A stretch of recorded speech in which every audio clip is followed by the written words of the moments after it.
I used to be her, depressed, undisciplined, unsure, directionless, showing up for everyone but myself. Until I made the commitment, shift my mindset to become her, confident, courageous, and free. In today's video, I'm sharing 5 powerful mental shifts that completely changed my life.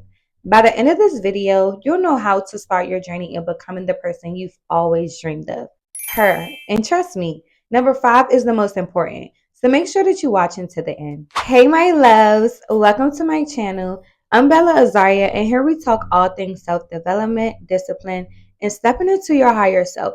But more than that, this is a safe space, a place where you can be open, vulnerable, and grow alongside a supportive community. So if that is your vibe, hit the subscribe button and join the family. But without further ado, let's get into the video. All right, so first things first, you want to envision this person that you want to become. You might be wondering, like, Bella, how do I even start visualizing her? It's okay, I'm going to guide you through it. First, you want to get into a quiet place, somewhere you won't be distracted. I personally love doing this before bed, but you can do it whenever you feel most comfortable or most at peace. You want to place your phone out of reach because we all know that can be a distraction to us as soon as we get a notification. And you want to turn your TV on low volume. Matter of fact, put on some nice, relaxing meditation music that's just going to ease your nervous system. Close your eyes and envision her, your higher self, the person you've always wanted to become. What does her life look like? What does she look like? What does her morning routine consist of? Does she wake up early? Does she stretch? Does she make up her bed before leaving? Does she take a moment to breathe before she check her phone? Does she prioritize God? Does she work out? Is she disciplined in taking care of her body, fueling it with healthy foods, or does she skip breakfast and just grab whatever's convenient? I feel like this is where most people get stuck. It's like they say that they want to become the best version of themselves, but their actions don't quite match up with their words. Like, you say that you want a nice body and you want to be snatched, but you're constantly eating junk food and stopping to go get fast food every other day. You say you want to be successful, but you rather scroll and spend countless hours on social media instead of tuning into motivational speeches. You say that you want to be feminine, unsolved, but you move through life in survival mode, stressed, aggressive, and reactive. You can't just want it. You have to become it, and it starts with discipline. You have to start aligning yourself with your higher self. If your higher self is healthy, fit, and has a nice body, you can't be stopping at McDonald's or Popeyes every time you get hungry. You have to make healthy choices that align with your higher self. You have to have willpower and discipline to persevere during the hard times. If your higher self is at peace, you can't be out here entertaining drama, indulging in negativity, just entertaining things that does not align with your higher self. Even if your good girlfriend, close cousin, or best friend call your phone and she just talking about all this drama and negativity, you got to be like, hey girl, it was good hearing from you, but I'm busy right now. You got to hang it up because you can't afford to indulge in it. That's not who you are. You have to let go of who you used to be for who you're trying to be now. Visualization is powerful because when you have a clear picture of who this woman is, it becomes easier for you to just embody her. Like, she's not a dream anymore, she's a standard. So, I want you to take time today and ask yourself, are my daily actions leading me towards her? Am I doing things that my higher self would do? Am I creating habits of my higher self? Because at the end of the day, you don't become her just by wishing. You become her by choosing her every single day. Number 2 is to reinvent yourself. This one is my favorite because I live by this. And I'm here to tell you it's never too late. You're never too old to reinvent yourself. You have the power, the willpower to dictate your own life and your own future. You create the life that you want. You have to allow the old version of you to die to rebirth this new version of you. And it might seem a bit much to some, who's not ready to make that shift yet, to let go of old habits, old friends that just doesn't serve them anymore. But the truth is, if you're serious about stepping into your higher self, the old habits, the old mindsets, and the traits that no longer serve you, they need to be cleared away. They can't go with you. It's no room for them. Like you have to control, alter, delete on your whole entire life. The old you simply doesn't fit with the future you're creating for yourself. And here's the thing, you can't look back. Forget about her. You can never look back because all looking back is going to pull you back. Forget about the things that you used to do. You can't hold on to who you once was because the new version of you requires a completely fresh start. Letting go can be hard, but it is necessary. Think about the things that you've been holding on to, those toxic habits, relationships that drain you, the things that feel comfortable, but you know that's no longer making you happy anymore. You have to let those things go. It's like clearing out your closet of old clothes that you no longer wear, but clothes that you absolutely love and can't wait to wear. I know it's not easy breaking out of cycles that you've used to doing and things that you're used to doing your whole entire life. It's like you're stepping into the unknown, but reintervention requires discomfort. It requires doing things differently, even when you might be a little uncomfortable and you might feel a little lonely. But let me tell you something, that discomfort is only temporary and it's worth every second. What you're stepping into is far greater than what you're leaving behind. I can assure you that. Once you let the old you die, the next step is to build the new you.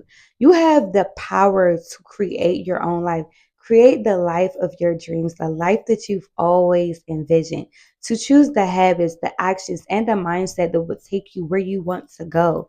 You have the ability to shift your mindset and to reinvent yourself as many times as you want. Because one thing that you can't keep doing is the same old things and expecting different results. Your higher self is waiting for you, but you have to meet her halfway. You have to be disciplined to make certain decisions. If you want to elevate in your life, your career, your relationship, you have to let go of the things that are keeping you stuck in the past and hindering your growth. Reintervention is the process, but it's the process that will transform you into the person that you're meant to be. So ask yourself, what old habits or people that you need to let go? What's holding you back from stepping into the woman that you're meant to be? What is distracting you? Choose one thing that you can change about your life, whether it's your health, your mindset, your finances, and begin making daily choices to reflect that person that you want to become. Clear out the clutter, remove the naysayers and the distractions, both physically and mentally, and make room for this new version of you. Don't look back. Keep moving forward. Your new life is waiting for you. Next, we have stepping into your femininity. You have to learn to embrace your feminine energy. If you want to become her, the best version of yourself, you have to embody her in every way, okay? You have to look like her, dress like her, talk like her, walk like her. Be soft, be gentle, be patient, and be kind. I know a lot of us struggle with stepping into our feminine energy, and the biggest reason why is because we're constantly stuck in survival mode, constantly feeling overwhelmed, overworking ourselves, and just anxious. You feel like you always have to be on the go all the time, like there's no room for you to slow down. Because if you do, then everything might fall apart. You don't know how to truly rest. When you do rest, you feel guilty as if your body isn't even supposed to rest or recharge. You don't know how to set boundaries, even with people you know for a fact that are draining you. You would say yes even when it inconveniences you, even when you're exhausted, even when you know that you don't want to do it, even when it comes to your own peace and your own sanity. And let's not talk about the help. You reject the help like you would carry the whole couch on your back. You'd rather take on all the responsibilities, burn yourself out, and you've been conditioned and taught to just hustle every single day in order to be successful. You've been conditioned to believe that stillness is laziness and softness is weakness, but femininity is not about running on a hamster wheel constantly. It's about ease and flow. It's about grounding yourself. It's about knowing that you do not have to fight for everything. Sometimes you have to just be like, just be a girl. Just be a soft woman. Like, you don't have to fight for everything. One of the things that helped me step into my femininity was to learn how to be alone without feeling alone. Spending time with myself and just enjoying my own company. I know solitude can be challenging, especially for those who never truly experienced it or been alone. But believe it or not, I've always been in a long term relationship and I never really had the chance to be alone. But this year, as I embarked on this new journey, I started to spend more time with God, journal my thoughts, and practice positive self talks. I made it my priority to treat myself with kindness, not just when I felt like I earned it, but simply because I am worthy. And the same thing that someone can do for me, I can also do for myself.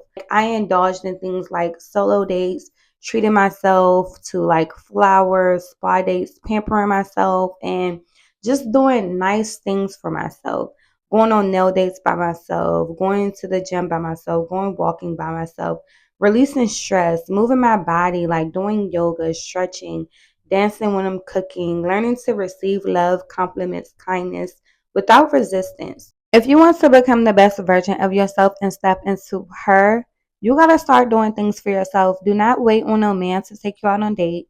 Take yourself out on a date. Do not wait on a man to buy you roses and buy you flowers. Spoil yourself with roses and flowers. Treat yourself to that.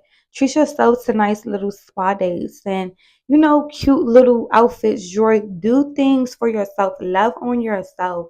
You have to get out of this mindset of scarcity and survival, fight or flight. You got to relax, slow down, ground yourself, step into ease. The more that you lean into your feminine energy, the more you will attract the life that's truly meant for you.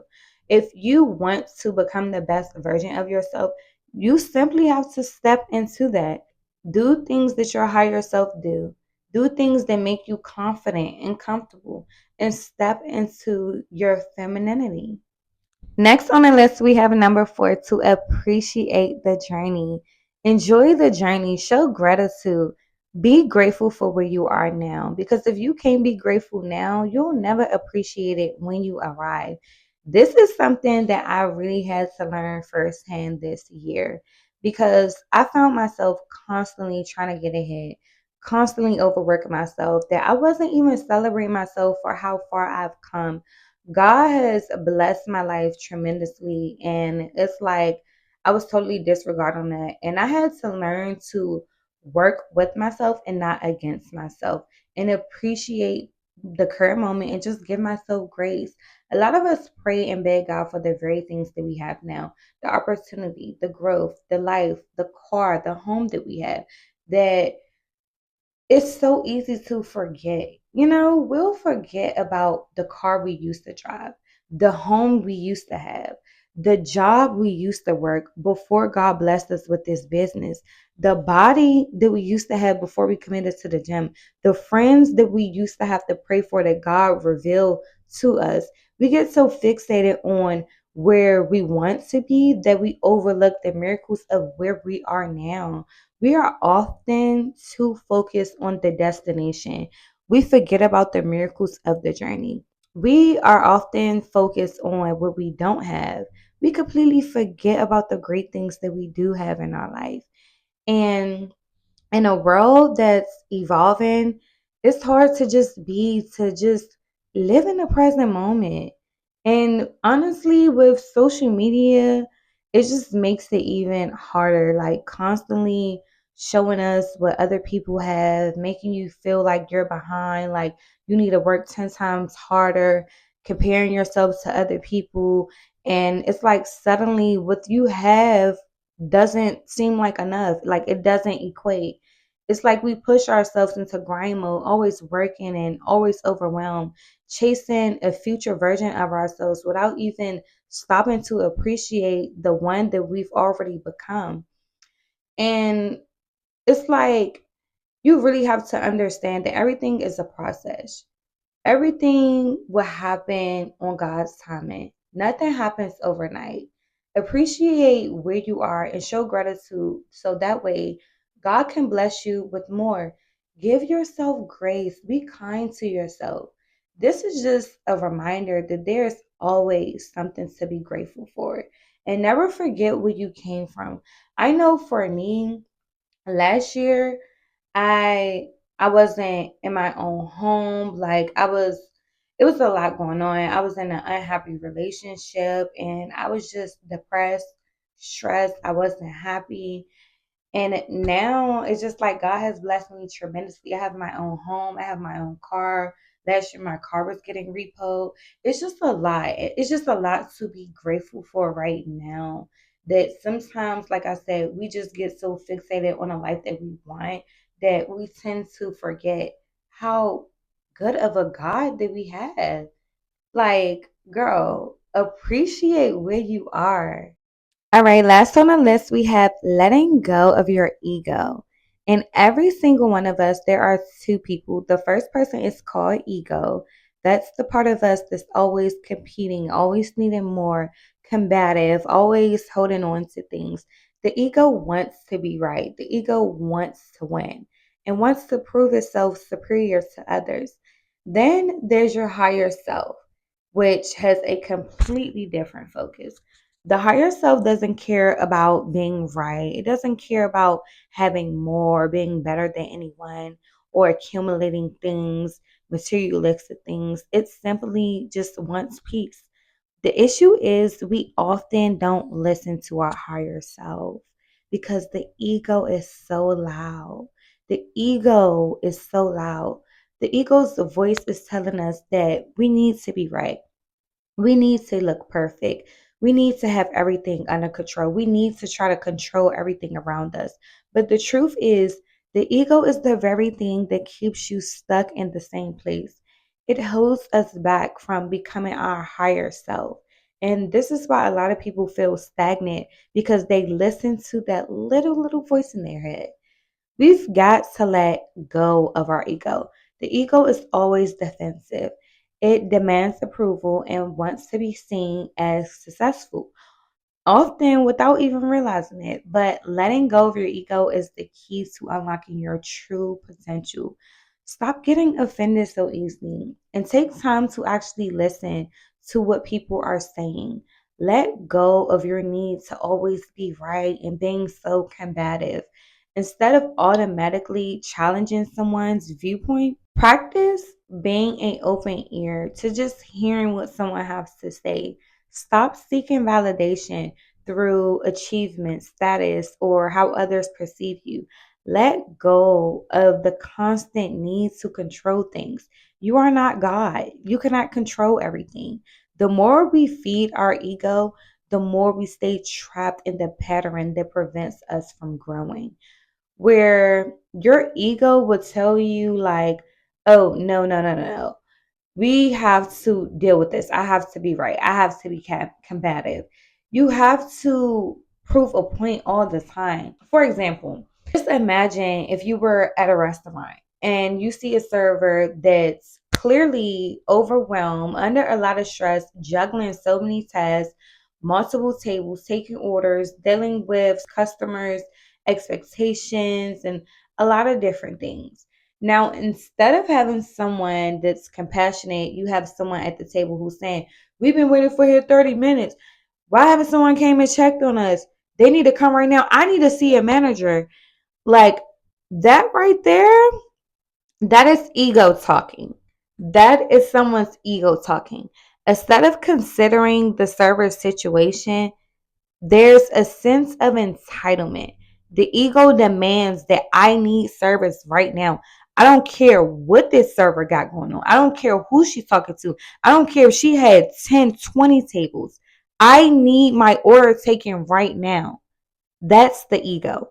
On the other hand, the higher self will respond with understanding and compassion. You might say, I know that you're busy, but you're doing a great job right now. Just come back whenever you have the time to. In those moments, you're choosing peace over entitlement, compassion over impatience. At the end of the day, letting go of your ego is about surrendering control, releasing attachments, and stepping into a space of peace and authenticity. The less that you feed the ego, the more you become aligned with your higher self. The version of you that isn't driven by fear, comparison, or validation. This is the end of the video. I hope you enjoyed today's video and feel inspired to start your journey of becoming the best version of yourself. Let me know in the comments, what steps are you taking to become her, to become that girl of your dreams, to become the girl that you always wanted to be. I'd love to hear your thoughts and your experience. Don't forget to like, comment, and subscribe to the channel. It will really help me out a lot with growing my community and growing together as a family. But until next time, I'll see you all in my next video.